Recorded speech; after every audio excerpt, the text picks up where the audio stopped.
Have you ever looked at your life and wondered, can any good come from all these laws? Hey, lovely souls. I'm Betty, and this is Soulful Coffee Breaks, where we study the Bible with clarity, journal with purpose, and grow spiritually with consistency. Today, as we close the final chapter of Ruth, we'll see how God can turn past pain into an eternal purpose. Ruth's story may be short, but its impact is timeless, and I cannot wait to unpack it with you. So releasing this video did take a little bit longer than usual. I have been busy with work and family and just some personal things and a few projects that I have been working on. So it took me a little bit longer than I expected to release this video, so I am so sorry to all of you, but we are here and this is the final chapter of Ruth. Before we start, I would love to get us started with a prayer. Lord, thank you for bringing us to this final chapter. As we dive into Ruth 4, open our hearts to understand your word deeply. Help us see your faithfulness, even when we can't see the full picture. May this time together deepen our trust in you and stir our faith. In Jesus' name, amen. Now, before we jump into Ruth 4, let's take a moment to recap where we've been. In chapter 1, we saw Naomi return to Bethlehem in deep grief. Having lost her husband and sons, Ruth, her Moabite daughter-in-law, clung to her with the now famous words, "Your people will be my people, and your God, my God." It was a declaration of deep loyalty and hesed love in action. In chapter 2, Ruth goes to glean in the fields to provide for Naomi and just happens to end up in Boaz's field, a relative of Naomi's late husband. God's providence was all over it. Boaz shows exceptional kindness and a spark begins. Then in chapter 3, Naomi encourages Ruth to approach Boaz at the threshing floor, a bold and faith-filled act. Ruth essentially asked Boaz to be their kinsman redeemer, to marry her and restore their family line. Boaz responds with admiration for her noble character and vows to redeem her if her closer relative decline. Now we pick up the story in chapter 4 where Boaz takes action. Before we start, I do want to do a little additional recap of our color coding that I've been using. Like I mentioned before, we're using the orange for repeated words, green for locations, this dark blue for people and relationships, purple for covenant language, this blue for the word Lord, this gold, yellow, goldish color for God's character at work, and then we'll use the pink for cause and effect or any type of contrast language that we find in the passage. All right, so this is a color code I've used for this whole study. I'll have it off to the side here, and I started writing out some of the words that kind of come out to me, and I'll be honest, I just kept writing them on my Bible, so I don't have anything updated, but the goal is to have this updated and put it in my actual everyday study Bible that I use. So that's why I started doing that, and then I have not gotten to finish it because I got caught up working on this Bible specifically. This is what happens when you have multiple Bibles. Again, not a necessity. I got this specific Bible just for YouTube studies like this because of the size of it, because how big the margin is. So when we're doing these chapter by chapter, verse by verse type studies, this is the Bible that I'm using. That's the purpose for this Bible solely. I have my own Bible where I shared that Bible with you all before, and that's my study Bible for my own study. Of course, I'll use it for some other videos when something comes out and I just don't have time to transfer everything over here. And it's funny because one of my friends just got this Bible and I was so geeked telling her how much I love mine, which is the English Standard Version Spiral Bible, and this is the older model, the older design, which all of the books come in like a different color. And I have the full set because my parents got it for me for Christmas as a late Christmas gift and as a support to the channel. But they have newer ones with a beautiful cover. So if you love this Bible, I will link it in the description because this is great if you like to take a lot of notes. Obviously, even with as much space as you have, you're going to run out of space. So just like a regular Bible, if you want to add tip-ins or additional pages, or tape something to the side, or you can get an inner leaf Bible if you want a Bible with more space. The only problem with those Bibles is that the font is really small, and for me that didn't work because I couldn't read it, and I have to be able to read. I have to be able to read the Bible. And then, as I mentioned before, I used for this study, I have been using the Believe highlighters. But I also love the Mr. Pen highlighters too. So I did use some of the Mr. Pen highlighters because these are sort of the ones that I initially had, and I love them all. So yeah, that's what I've been using. That's the color code. So why don't I stop talking about all of that and let's get started with the actual study.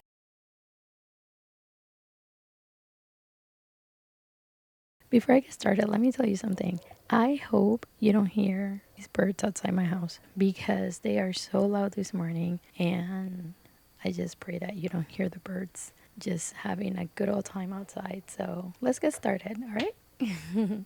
In Ruth chapter 4, let's start by exploring chapters 1 to verses, not chapters, verses 1 to 3. You're going to notice that Boaz goes straight to the city gate. And when you think about the city gate, and this is him taking action, of course, the gate is not like a regular schmegular gate, right?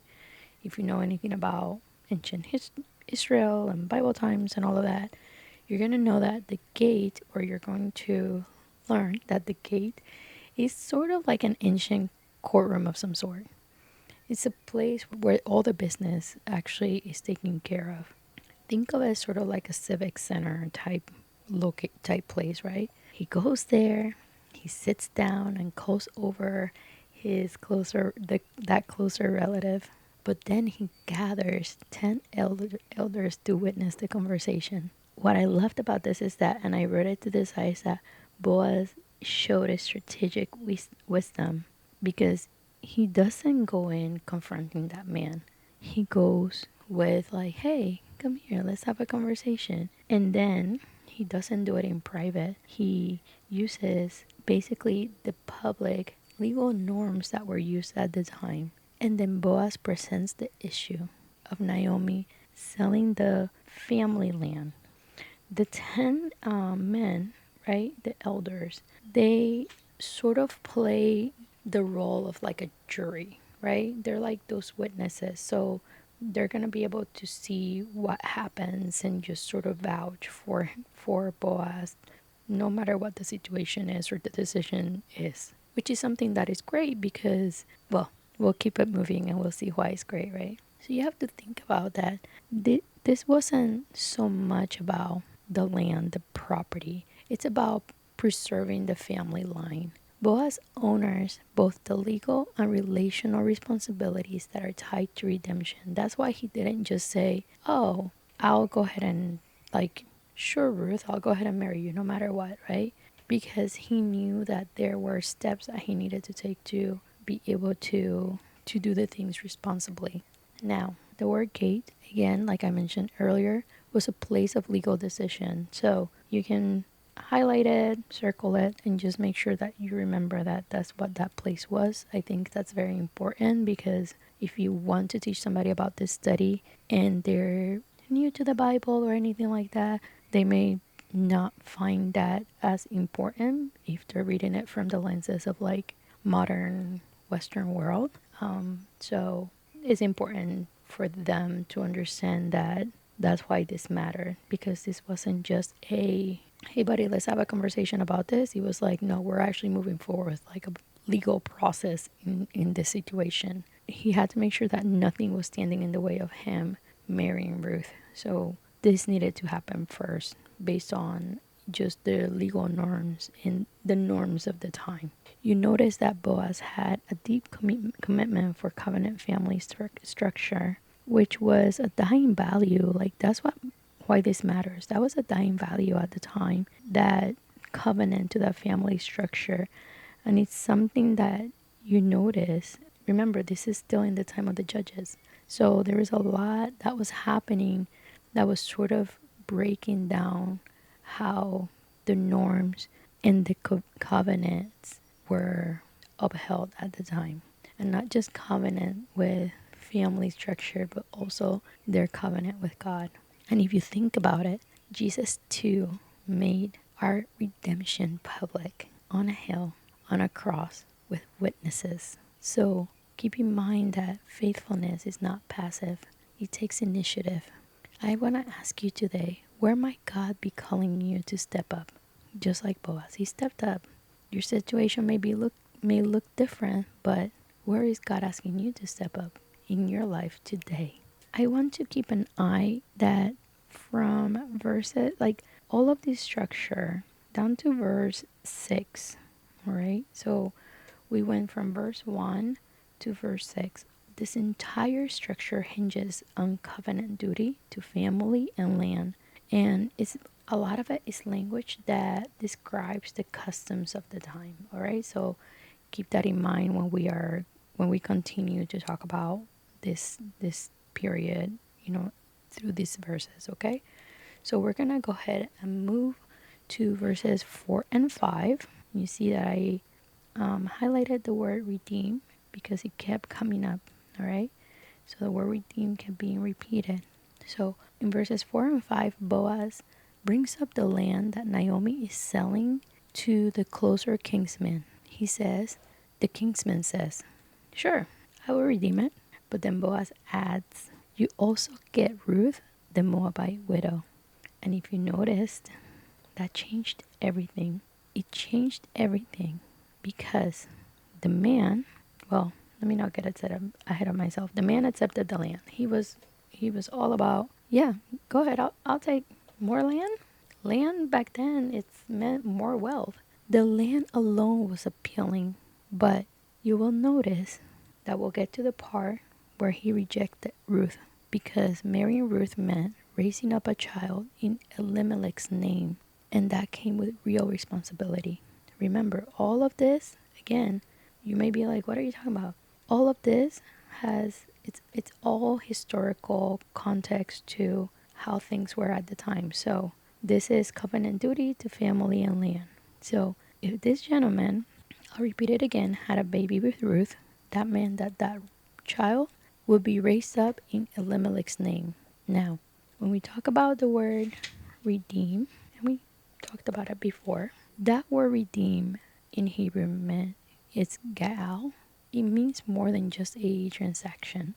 It's personal, it's sacrificial. So there was so much more that he needed to do to redeem Ruth. And like Boaz, Jesus doesn't redeem us just for what we can offer.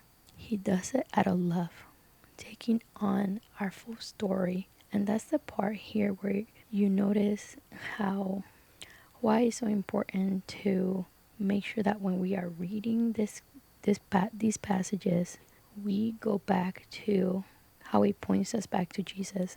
That this is not just a sweet, romantic, complicated, but amazing story between a man and a woman. It really does resonate with how Jesus moved when it came to us with our relationship with Jesus, how he showed up, how he took initiative, how he stepped into our lives. Let's remember that love steps into messy stories. Ruth had a messy story. We have messy stories. All of us. Most of us, I guess I should say. I shouldn't put a blanket statement, but I feel like if you have breath in your body today and you have lived, at some point your story got messy. It doesn't matter how small or how big the messiness was. It's part of living in this broken world. But real love steps into messy stories. Jesus steps into our messy stories and he changes everything. Now, I should have mentioned that this week's video, I do want to give you more things to reflect on. So if you have your journal and you want to write these questions down, or any journaling prompt that I give you, that would be great because that's something that you can reflect on later. I'm so sorry, it's very early and my voice is like very hoarse early in the morning. So I'm trying to, yeah. So, yeah, we're going to keep it moving. So, I will continue to give you different questions for you to think about, different, maybe a journaling prompt here and there. So, if you have, whether it is a notebook, a journaling Bible, you want to write down these questions or these journaling prompts, you're more than welcome to do that. So, for this part, who is God asking you to love sacrificially this week?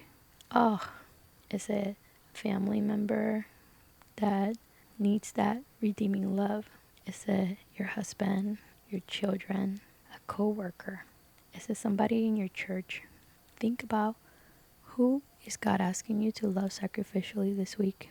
And I would encourage you to journal and ask God, where do you want me to act with covenant faithfulness, even when it's hard?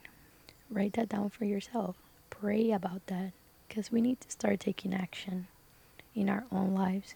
It's amazing to read stories in the Bible, learn more about them, get into the depth of what things meant for them in the original language, all of that. But we also need to take time to think about, what is God trying to teach me about Him? And how does God want me to move forward with the information He's given me? That's where that life application comes. We're going to move back down to verses 6 through 8. And this is where I got ahead of myself earlier, because when you read further down, and I highlighted it in all in pink because there is talk about contrast from him in verse, hold on, let me move closer so I can actually see what verse that was. Verse 5? Or is that 4? No, at the end of verse 4, where he was all like, oh yeah, I will redeem it. I'll redeem the land. And then look at how quickly by verse 6, he goes, oh, I cannot redeem it for myself. What changed? We already said it. Boaz was quick. He was quick to bring up Ruth, and how quickly his tune changed. I cannot redeem it for myself. It might ruin my inheritance. And just like that, he gave up his right. As we move farther down, we see the customs that they used, right, to confirm the transaction. And it's funny because they talk about the one drew off his sandal and gave it to the other. So the sandal exchange is interesting, right? It's just an interesting thing, but it was just a legal custom, so just keep that in mind. And that was his way of saying, this land, this duty, it belongs to you now. He was like, yep, Boaz, this is all yours now. You have to remember that sometimes obedience means stepping up when someone else steps away. And please remember, God sees it all. God sees when moments like this happen. He sees your faithfulness. Doing the right thing in public isn't always popular. I'll say that again. Doing the right thing in public isn't always popular, but it's always worth it. It's always worth it to tell the truth when people want to lie. It's always worth it to step in a situation with wisdom when you see that people are just abandoning it, right? As long as we have wisdom in the process, continue doing the right thing. And I bring up wisdom because sometimes we can do the right thing with very poor wisdom. I'm not going to talk about that. That's a conversation for another day. But as you notice, how much wisdom did Boaz used, right? So do the right thing. It's worth it. Just remember to use wisdom when you do it.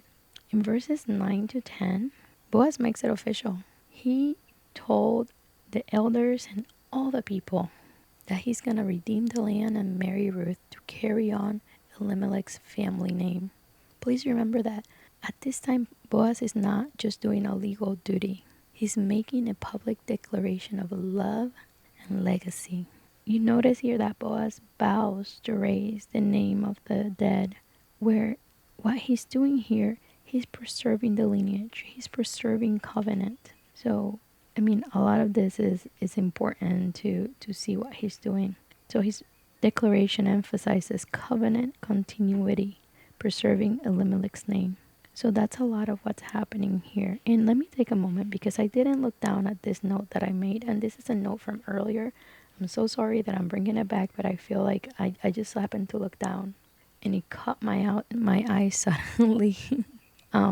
So I am about to interrupt this part to go up here to talk about, to go back to what happened up here with the Redeemer, okay? Because the man's refusal became, reveals a contrast between personal gain and sacrificial love. He disappears from history. You never hear about this man again in history, ever again. That's that's really interesting, right?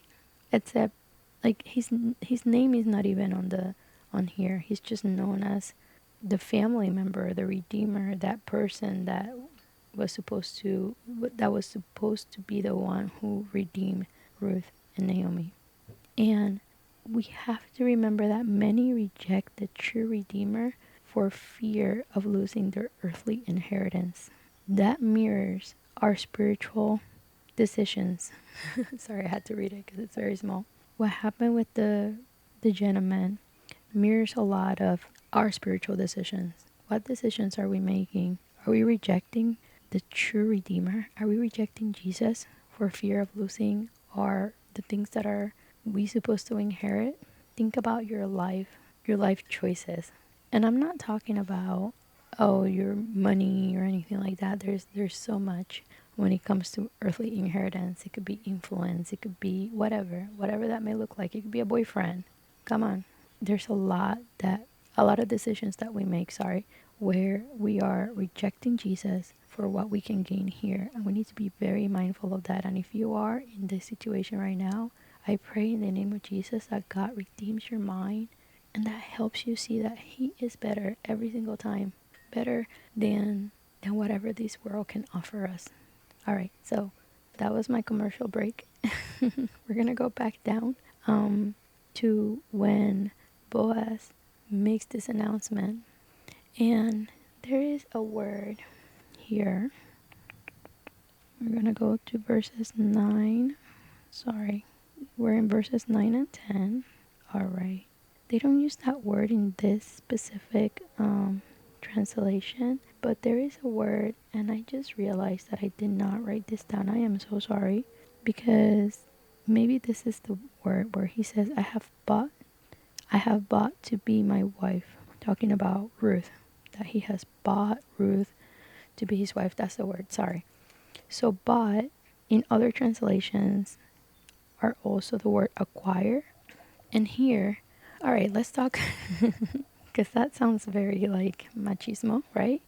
That he has bought his wife and he's not buying her like a slave. Let's get it together, right?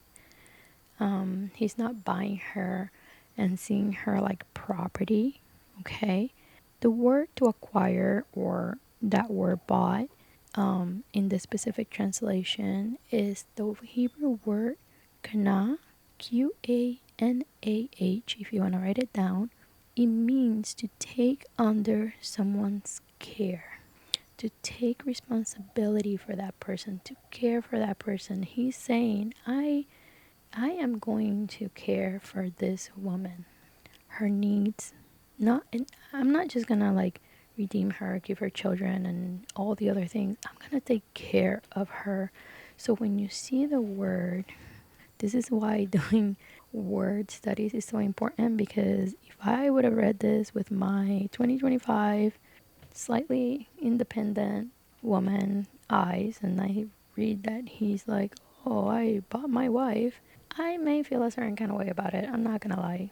I would no, you know what? I would definitely feel a certain way about it. But because I'm doing the study and I understand that they're not talking about purchasing as in like acquiring for making her his property, he's just declaring that I'm going to take responsibility for her. I'm going to take care of her, which is love.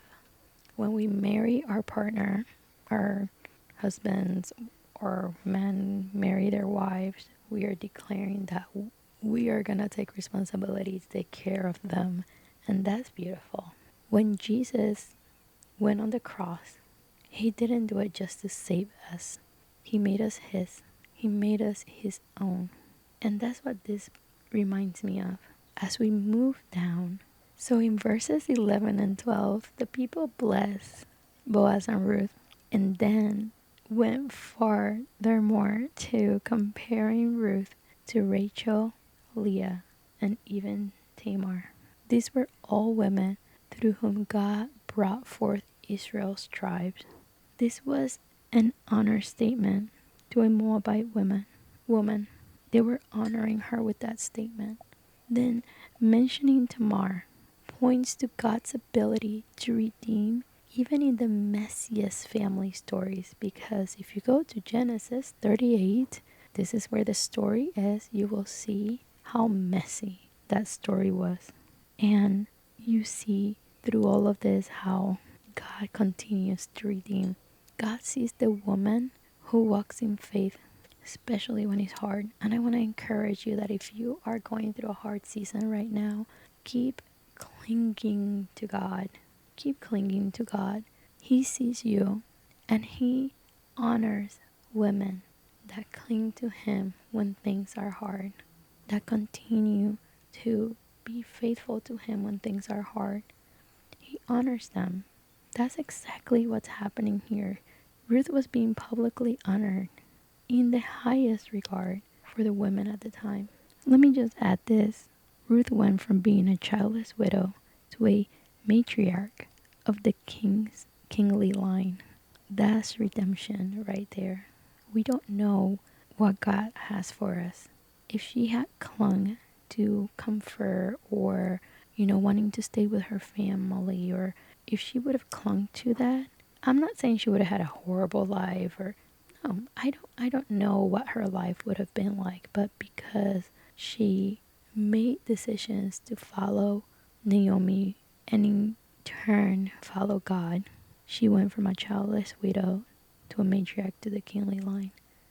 Sometimes God has things for us that are bigger than we can ever imagine, that in our finite mind we're like, it's alright, like, I'm okay, I'm comfortable where I am, I don't have to do much, I don't have to, whatever that may look like for you. If God is calling you to a place of obedience, we need to trust that what He has for us is better than what we could ever acquire for ourselves. This is all, again, when you read the story from the lens of that I'm trying to portray here, you will see that following God even when it's hard will always be better. I wish I would have learned this when I was younger in this way. I wish I would have believed this when I was younger. I think I would have saved myself a lot of headaches and a lot of, and again, we all have a past, we all have a story. And when I decided to really follow Jesus, when I decided to lean into the discomfort, God showed up, and I am here today because of His grace and His mercy, but also because I obeyed and I decided to follow Him. Now in verses 13 to 17, we will see that Ruth and Boaz have a son, Obed. Naomi, once bitter and empty, is now full and joyful. The birth of Obed is God's way of restoring Naomi's legacy, not just Ruth's. And that's such an important thing to remember, how God works. That sometimes we think that when God is restoring us, it's just about us.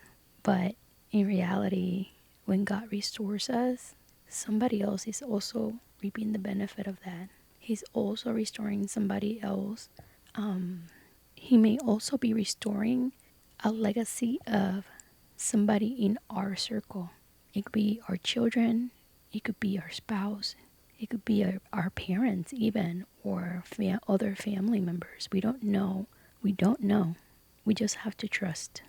Something that I thought was really interesting when I was going through this study is that farther down here, you see how the women were blessing and praising Naomi for what has happened to her. They were saying to Naomi, "Blessed be the Lord who has not left you this day without a redeemer, and may His name be renowned in Israel. He shall be to you a restorer of life and a nourisher of your old age. Just because of that blessing, like the women were just, I was astounded and just making, like, the women were just in awe and were just celebrating Naomi at this time. And then they said, for your daughter-in-law who loves you, who is more to you than 7 sons, has given birth to him. In my word, let's point out 2 things here. Naomi went from being labeling herself as Mara, asking her everybody to call her Mara, which means bitter. She went from being bitter to being blessed.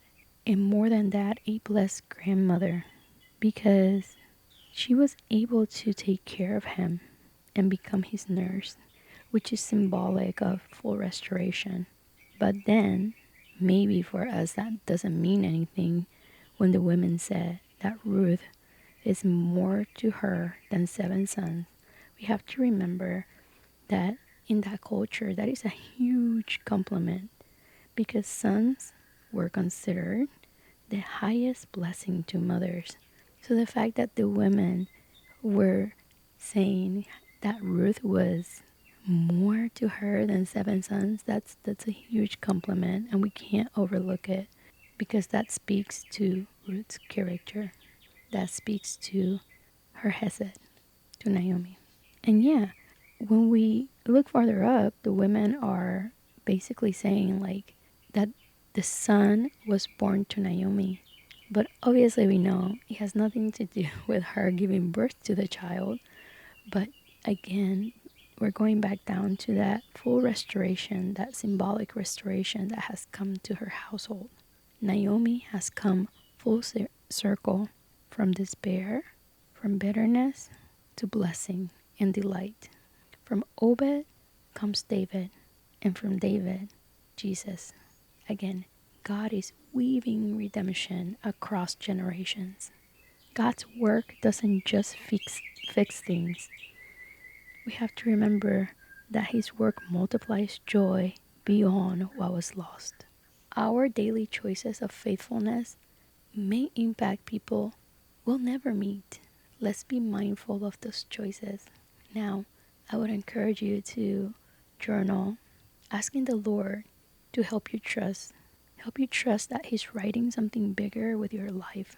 Even when you can't see the end, you can write that as a journal entry of prayer, however, whatever that works for you, but that is something that you will be able to, that you can do if you would like. I highly encourage it. I think journaling, as much as I am not the biggest journaling girly, I know I journal in my Bible. I try really hard to like journal prayers and things like that, and I often not forget, but it's just not a practice. But when it comes to some journaling prompts and some prayers as I'm doing studies, I do go ahead and I journal certain things and I journal them in my new bird journal now.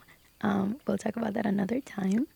But I do that because it will help me remember what I learned that day and just where my heart should be at that moment. And lastly, we get to the end. Oh my word, I can't believe we are at the end of Ruth. And these are verses 18 to 22. And the book ends with a genealogy. It might seem like just a list of names, but it's a lineage of redemption. That's why, when you see me, you can highlight the repetition, father to father. I think in other translation, it may say begotten. But it's a lineage of redemption. Ruth the Moabite is now in the line of Jesus. No one is too far from God's plan. Please remember, your background doesn't qualify you. His grace defines you. I mean, I wrote a lot of little notes here, but his lineage affirms God's providence and inclusive grace. So rest on that. Rest on the fact that God can do so much more than we can ever imagine.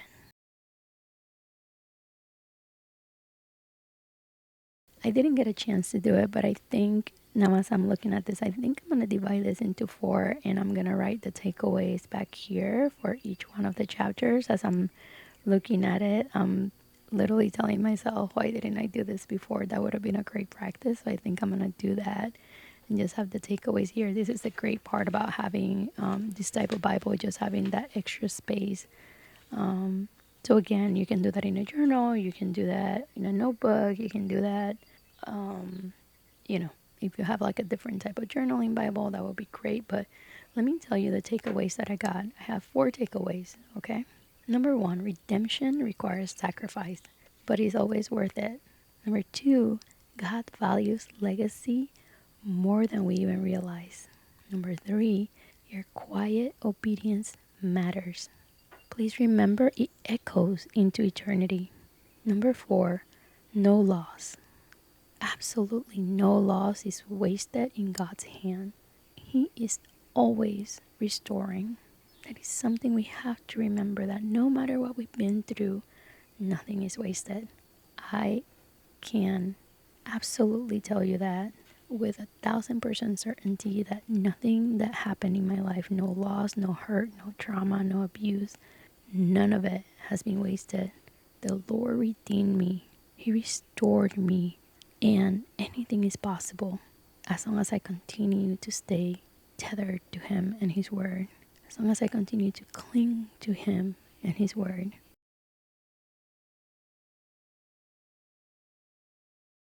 We are here at the end of the video series. Oh my word, I still can't believe it's over. Like, I felt when I started, I felt like this was going to take forever.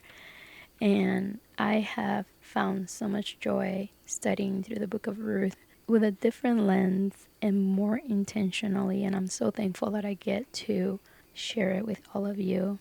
It has been a journey from the grief of Naomi and Ruth to the joy of new beginnings. Every chapter has whispered God's providence.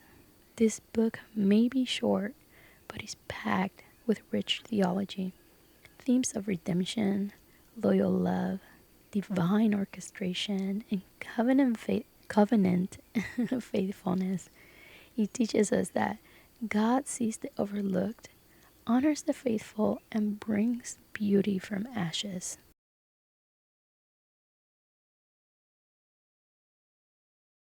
If you've walked through this whole study with me, or listen, or with another sister that's on YouTube that may have done this study, or if you've done it by yourself and you just happen, this is your first video you watch and you're like, oh, like you haven't seen the other ones, it's all right. If you walk through this study, I pray you see God more clearly as not just a rescuer, but as your redeemer. He doesn't just save you, He calls you His own and writes you into legacy of grace. May Ruth's story change the way you see your own, because the same God who redeemed her is still working in your story. Father, thank you for walking with us through this beautiful book. Thank you for the way you redeem broken stories, for the faith you stir in ordinary people, and for the eternal legacy you are writing through our lives. I pray for every woman watching. May she feel seen, known, and held by you. Strengthen her faith, deepen her trust, and guide her steps. Help her stay rooted in your word and surrender to your will. In Jesus' name, amen. Friends, if this study blessed you, I would love to hear it. Please drop a comment. Let me know what part of Ruth 4 spoke to your heart the most. And I would say, if this is your first time here, welcome. I should have said that in the beginning, right? And you're interested in watching the rest of the videos, I'm going to link them in the bio. That way you will be able to watch the whole series. And I wanted to take a moment to share something very special. I'm going to show you something. I just got this from Hosanna Revival. Sorry, I just want to put it there. I know, sorry about that. I have Okay, I'm like a little nervous, and this is why I'm fidgeting a little bit. I want to let y'all know that I'm publishing a brand new devotional called Legacy in the Margins. It's a devotional for women wondering if they belong. If you've wrestled with feeling unseen or uncertain about your place in God's story, this devotional was written with you in mind. Now, to get updates on when I'm launching it, behind the scene peeks, and early access, make sure that you're on my mailing list. You can sign up. I'm going to have a link in the description below if that is something that you would like to get notifications on. I have not, I am learning, so I will be trying to get better at emailing the sisters on my list. I know a few of you here have signed up for my mailing list, so I will, now that I have this about the book, I will be just updating you. So make sure that you do that. So please, again, thank you for being here. Like, share, subscribe, all the things so you don't miss what's coming next. I have some exciting things coming for the upcoming videos. And until then, stay rooted in the word and be grounded in God's love. God bless.